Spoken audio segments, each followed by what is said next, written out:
There a sail. A veil away, so filtered, the spiked wine letting cold, silent hisses. O romance Ulisses, do escritor irlandês James Joyce, fará 100 anos em 2022, para comemorar a data e também os 20 anos do Bloomsday Floripa, que coorganizo com Sérgio Medeiros desde 2002 e também com Clélia Mello desde 2011, eu e a professora Maria Rita Drummond Viana ofereceremos um curso intensivo no programa de pós-graduação em Estudos da Tradução da Universidade Federal de Santa Catarina. Em breve, na página do programa, vocês terão acesso às informações sobre a data do curso e sobre a matrícula. Ulisses é composto de 18 capítulos. Cada capítulo será apresentado por um professor, um pesquisador, convidado, além de nós duas. Ao final deste vídeo convite, vocês terão acesso à lista de convidados mais do que especiais que farão parte dessa disciplina. Ulisses conta especialmente a peregrinação de Leopold Bloom, um homem comum, entre aspas, um angariador de anúncios de um jornal pela cidade de Dublin, terra natal de James Joyce, durante pouco mais de 17 horas. Mais do que isso, Ulisses é a descrição de um único dia, 16 de junho de 1904, nas vidas misturadas e separadas de numerosas pessoas que realizam diversos atos, uns de maior, outros de menor importância. Ao contrário de um ato heróico de uma batalha, em Ulisses o leitor é lançado no cotidiano e é surpreendido por correntes de pensamento. Tudo vai culminar no famoso monólogo interior ou fluxo de consciência de Molly Bloom, Marion Bloom, esposa de Leopold Bloom, que se estende quase sem nenhuma pontuação por aproximadamente 100 páginas do romance. A corrente de pensamento consiste numa série de mensagens sucintas que o cérebro anota e que surgem de associações de palavras, nexos verbais, imagens, etc. O fato é que em Ulisses, tudo se funde durante um segundo numa única imagem, e a sua aventura está na língua, na sua proliferação, na sua dispersão e na libertação de seus horizontes. Além dos inúmeros monólogos interiores, o leitor de Ulisses terá que enfrentar a mudança contínua de estilos do escritor. Os leitores ficam espantados com Ulisses, mas na verdade não há nada de espantoso nessa narrativa que tem tudo a ver com a nossa realidade. Afinal, no nosso dia a dia é assim. Acordamos, comemos, vamos ao banheiro, divagamos, conversamos com os amigos e muitas vezes, no meio da conversa, nossa cabeça está em outro lugar. Estamos pensando e sentindo coisas que não necessariamente dizem respeito àquele assunto. Nossos estilos também mudam no decorrer do dia. Ora estamos calmos, ora agitados, ora falamos trivialidades, ora nossos assuntos são sérios. Se no dia a dia encaramos com naturalidade todas essas mudanças de estilo e de temática, na literatura, pelo contrário, tendemos a apreciar, entre aspas, ou compreender melhor, também entre aspas, quando o texto é linear, objetivo e claro, quando podemos nominar todas as personagens e identificar cada imagem. Joyce é um escritor vanguardista e, parece-me, não aprendemos a ler vanguarda em sala de aula. A escola exige que o leitor resuma o enredo e, não raras vezes, lhe pergunta qual a mensagem da obra. Como resumir, porém, um dia comum na vida de um cidadão supostamente comum? Como resumir Ulisses? Resumir implica apagar os detalhes tão importantes nessa narrativa.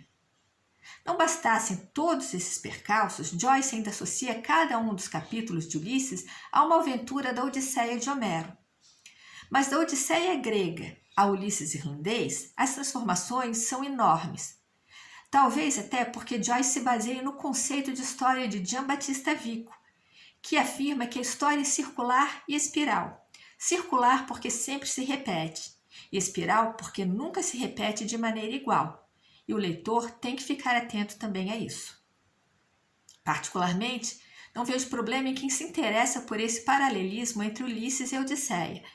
Porém, se o leitor não encontrar equivalência, não é o fim da leitura. Muitas outras conexões com diferentes obras podem ser feitas.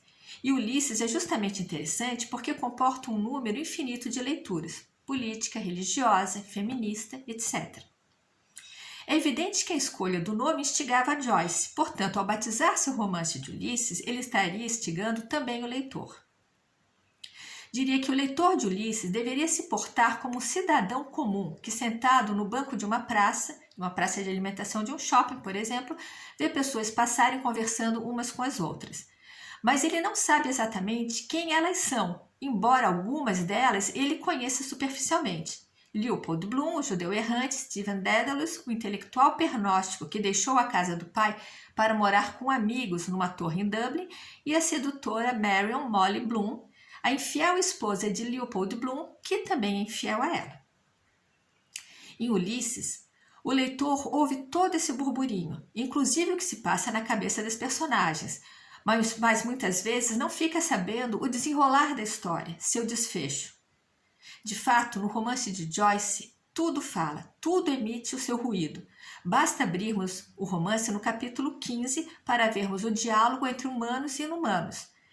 Aliás, esse capítulo é quase uma peça de teatro que lembra muito as peças de objetos do teatro futurista italiano, escritas na mesma época que a epopeia joyciana. Há que se lembrar que a primeira metade do século XX foi uma época de experimentação no campo das artes, época em que o banal foi elevado a estatuto de arte. Em 1917, o francês Marcel Duchamp introduziu, com sua fonte, um mictório adquirido numa lojinha em Nova York, um novo conceito de escultura e de arte, o ready-made. Os cubistas estavam também em pleno desenvolvimento, com seus múltiplos pontos de vista sobre uma mesma imagem. Gertrude Stein causava furor com suas experimentações artísticas. Os futuristas italianos escandalizavam plateias com suas peças sintéticas e assim por diante. É considerando esse contexto, suponho que devemos ler Ulisses. Bom, para quem quer ler Ulisses em português, no Brasil é um fenômeno raro. Temos 3 traduções integrais de Ulisses disponíveis. A primeira é de 1966, de autoria de Antônio Ais, a segunda é de 2005, de Bernardina Pinheiro, e a terceira é de 2012, de Caetano Galindo. As 3 traduções são ótimas e no curso iremos trabalhar com as 3 traduções, além do texto de partida. Aliás, em 2022, teremos uma nova tradução de Ulisses, uma 4ª tradução de Ulisses para o português. Essa é uma tradução coletiva que está sendo organizada por Henrique Xavier, que também fará parte desse curso. Quanto ao Bloomsday, o primeiro Bloomsday que se tem notícia aconteceu em 16 de junho de 1924. Joyce estava vivo e chegou a participar de alguns Bloomsdays. No Brasil, ele foi festejado pela primeira vez em 1988 em São Paulo, onde o evento já é tradicional. Ele foi organizado pelo poeta Haroldo de Campos e pela professora Munira Mutran da Universidade de São Paulo. Outras cidades do Brasil passaram a comemorar a data a partir de então, sempre no dia 16 de junho ou em dias próximos. Segue o nosso convite com a professora Maria Rita Drummond Viana e nos vemos em breve. Até lá!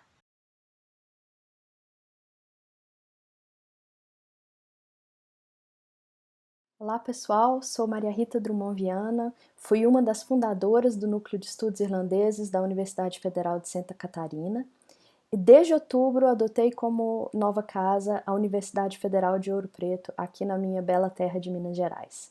Sou professora de literatura, estudos da tradução e tradutora. É com muita alegria que convido vocês para participarem da disciplina Festa que Dirce e eu estamos planejando no programa de pós-graduação em Estudos da Tradução, a PEGET, para o primeiro semestre do ano que vem, 2022, para comemorar os 100 anos de publicação de Ulisses, de James Joyce. O ano de 1922, tão marcante para a gente aqui no Brasil, é também um annus mirabilis dos modernismos em língua inglesa, e a publicação de Ulisses em Paris, em 2 de fevereiro, no cabalístico dia 2 de 2 de 22, abre esse calendário de forma estrondosa. Essa data foi escolhida com muita atenção por Joyce e sua editora, Sylvia Beach, dona da Shakespeare & Co., para coincidir com o aniversário de Joyce, e marca a primeira vez que Ulisses aparece como um romance completo. O livro, como conhecemos, é publicado na França, depois de muitos percalços, em uma edição limitada em função da censura e pelo medo de impressores de se virem partes de ações judiciais, devido aos supostos vícios que o livro representava. No caso dos Estados Unidos, especificamente, a publicação de 23 trechos na revista The Little Review, organizada pelas pioneiras editoras Margaret Anderson e Jane Heap, começou em março de 1918 e continuou até 1920, quando as edições de abril a agosto trouxeram um episódio que conhecemos hoje como Náusea e chamaram a atenção da sociedade para a supressão do vício, especialmente em função da cena em que o protagonista voyeur tem um orgasmo ao observar uma jovem na praia. Além da revista pagar $100 e tanto Margaret Anderson quanto Jane Heap serem submetidas à humilhação de terem suas impressões digitais fichadas na polícia de Nova York, o veredito declarando que a publicação de Ulisses era sim ilegal porque incluía material obsceno, sem dúvida teve importante impacto em sua publicação posterior. Nos cabe aqui ressaltar o padrão de produção que Joyce adotava para suas obras, não apenas Ulisses. Joyce gostava muito de fazer circular suas ideias e se interessava de forma bastante ativa pela maneira como leitoras e leitores, críticos e críticas recebiam suas obras. Em primeiro lugar, ele passava a limpo cópias manuscritas para que seus colegas pudessem ler o que ele estava escrevendo. Era um passo importante para conseguir, além dos pitacos de pessoas em quem ele confiava, ajuda desses mesmos amigos e amigas para publicar partes dos textos já escritos em jornais e revistas, para então publicar o texto completo em pequenas editoras como a de Sylvia Beach e só aí chegar ao grande público por meio de editoras comerciais com grandes tiragens. Joyce não era de forma nenhuma o único escritor modernista a adotar essa prática, mas para ele essa socialização do texto tinha outras funções importantes. Ao publicar em periódicos, ele não apenas se forçava a escrever em um certo ritmo, com prazos estipulados, mas também conseguia gerar uma renda com a venda programada de capítulos ou trechos ao longo de vários meses, conseguindo sustentar a si e a sua família antes de chegar à publicação do romance completo, ou coleção de contos, como foi Dublinenses anos antes de Ulisses. Embora, no caso de Ulisses, a recepção dos capítulos tenha também criado outros problemas para sua impressão em solo estadunidense e inglês, a atenção que a publicação dos trechos gerava também estimulava o interesse do público e, por conseguinte, das editoras mais vanguardistas, como a Egoist Press, responsável pela publicação do livro após esgotadas as impressões da Shakespeare & Co. Esse complexo histórico de publicação e circulação nos interessa para o curso da PEGET porque nos ajuda a entender que Ulisses existe no plural, mesmo na língua em que foi escrita. Existem várias versões do romance em circulação no inglês. Já houve, especialmente nos anos 80, várias tentativas de se chegar a uma versão definitiva da obra de Joyce. Mas hoje em dia, estamos menos preocupadas com correção ou restauração do texto do que com uma escolha consciente de versões, dependendo do que se quer. O estudioso Sebastian Knowles, por exemplo, declara sua preferência pela edição americana, publicada pela Random House em 1934, a primeira edição após a vitória judicial que finalmente tirou Ulisses da lista de livros banidos nos Estados Unidos, mesmo que essa edição contenha vários erros de impressão. Para o crítico, em um livro tão preocupado com o que é ser humano, tais erros não são apenas perdoáveis, como também necessários. E nisso ele vê uma característica no livro impresso como algo que reforça um dos importantes temas do romance. A multiplicidade é também a tônica do nosso curso. Estamos abertas a várias traduções e versões e interpretações de Ulisses, porque é impossível fechar o texto de Joyce, que nos dá tanto prazer, justamente porque não é totalmente explicável, previsível ou exaurível. Agora há pouco eu fiz referência ao episódio de Náusea.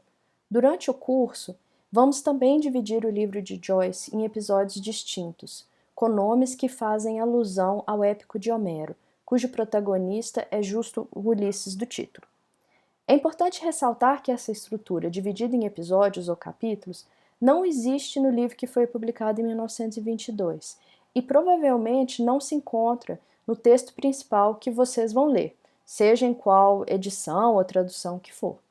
Alguns episódios são mais longos que outros, mas mesmo sem ter essa divisão no texto, na medida que você for lendo, mesmo sem ficar se guiando pelo paratexto, pelas notas, vai ficando mais fácil identificar onde cada episódio começa e termina.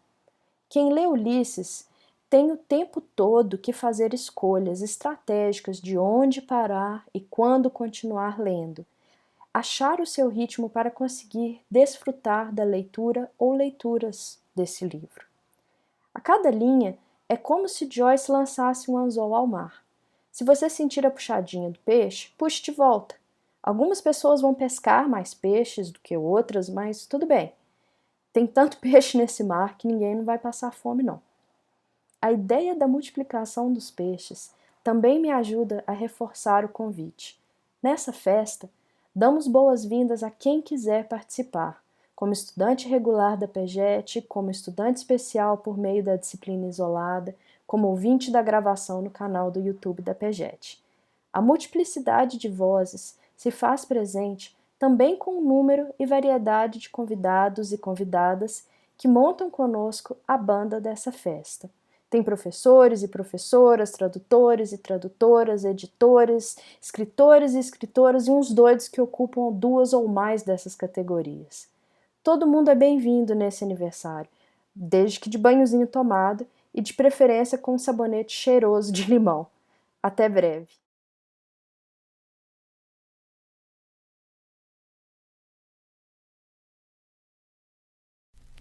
A sail. A veil away, also filtered, the spiked wine that in cold silent wrists. I feel so lonely since rest.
So lonely, so lonely.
Soft whirl